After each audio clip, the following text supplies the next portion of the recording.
morning. We are on part 25 of our core knowledge studies. First part, slapped evolution in the face, showed there was a faith. Part 2 through now, we talked about creation, we talked about the flood, and right here we're talking about after the flood, when the first civilization, Nimrod, Semiramis, and Tammuz. But right now we're going to focus on the scattering at the Tower of Babel. So they all spoke one language. They were all together and they spoke one language. And God saw that they were doing this. So Genesis 11:4-9 talks about, then they said, "Come, let us build ourselves a city and a tower with its tops in the heavens. And let us make a name for ourselves, lest we be dispersed over the face of the whole earth." And the Lord, he didn't want them to be able to do this. He didn't want them to be together and be able to do so much wickedness. So, and the Lord came down to see the city and the tower, which the children of man had built. And the Lord said, "Behold, they are one people, and they all have one language. And this is only the beginning of what they will do, because they're going to do a lot of evil." Notice as we get more towards the globalist agenda, more and more babies are sacrificed and killed, more and more sexual debauchery is done. People are more lovers of self. Just everybody wants to have their own way. It's a do as thou wilt scenario. Do what you want to do. Do what you want to do. You can do everything you want to do except follow Christ. Do you notice that? I watch TV sometimes and I realize that the only religion that is ever made fun of on television is Christianity. Not Islam, not Hindus, not Mormons, not Jehovah's Witnesses. Christianity is the only thing that is made fun of on TV. Why? Because it's a do as thou wilt system where the devil is in charge. Do as thou wilt, and we're going to mock Christianity. Do all as thou wilt, except Christianity. That is what they do. So, it says, "And nothing that they propose to do now will be impossible for them. Come, let us go and confuse their language, so they may not understand one another's speech." So the Lord limited the amount of power that they could have. So the Lord dispersed them from there over the face of all the earth, and they left off building the city. So they all had different languages now, 6,500 different languages. Your buddy who you was talking to, working on building this tower, all of a sudden he starts speaking a different language and you don't know what he's saying. You go home, at least you probably your family could still speak what you speak now, but the Lord literally changed the languages of all the people. And today we have 6,500 different languages around the world. Not our most common languages, but that's how many are spoken around the world. Therefore, its name was called Babel, because there the Lord confused the language of all the earth. And from there the Lord dispersed them over the face of all the earth. So that is how we got Babylon. We're going to watch a thing on the scattering from the fuel project. This will be our last fuel project video. Matter of fact, let's watch it now. When sinful perversion and wickedness took hold of the world the first time, God sent a flood to wipe the slate clean and start it again. However, our study so far has shown that within just a few generations of the flood waters receding, wickedness was already re-establishing itself in the world, with Babylon at its epicenter. It seems that as long as people are unified and left to their own devices, the result will always be a swift descent into degradation, the natural state of the unreformed human heart. God had already promised not to reset the world with a flood again, and even if he did, it would only be a few generations before he would need to do it again. C.S. Lewis put this well in Mere Christianity. What Satan put into the heads of our remote ancestors was the idea that they could be like gods, could set up on their own as if they had created themselves, be their own masters, invent some sort of happiness for themselves outside of God, apart from God. And out of that hopeless attempt has come nearly all that we call human history. Money, poverty, ambition, war, prostitution, empires, classes, slavery.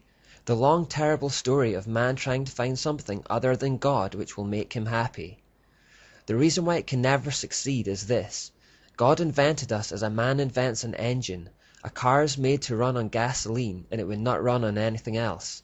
Now God designed the human machine to run on himself. He himself is the fuel our spirits were designed to burn, or the food our spirits were designed to feed on. There is no other. That is why it is just no good asking God to make us happy in our own way without bothering about religion. God cannot give us a happiness and a peace apart from himself, because it is not there. There is no such thing. That is the key to history. Terrific energy is expended, civilizations are built up, excellent institutions devised, but each time something goes wrong. Some fatal flaw always brings the selfish and cruel people to the top, and it all slides back into misery and ruin. In fact, the machine conks. It seems to start up all right and runs a few yards, and then it breaks down. They are trying to run it on the wrong juice. That is what Satan has done to us humans. To solve this problem, instead of wiping everything out and starting again every few generations, God had a far more subtle but long-lasting solution. So long-lasting that it is only now, in the 21st century, that mankind is getting close to reversing it. He said, "Come, let's go down and confuse the people with different languages, then they won't be able to understand each other." The key to confounding the building of the Tower of Babel and the satanic agenda that it represented was to confuse their language, thus inhibiting them from working together. It brought confusion and eventually caused them to scatter, leaving their plans unfinished. In that way, the Lord scattered them all over the world. Babel literally translates as confusion, and it is the word through which we get Babel in English. But as the people scattered, they carried with them the remnants of their mystery Babylon religion wherever they went. This religious system of muddled half-truths and inversions of the truth spread across the globe, and it formed the wellspring for all subsequent false religions and endless mythological systems. And this is where the story gets trickier to follow. As the people scattered outwards from Babylon and into the rest of the world, the single, easily identifiable mystery religion became different things in different places at different times. Marduk or Nimrod, Astarte or Semiramis and Tammuz had already been given multiple names to represent different parts of their character, and had then developed into distinct personalities as legends and myths cropped up around them.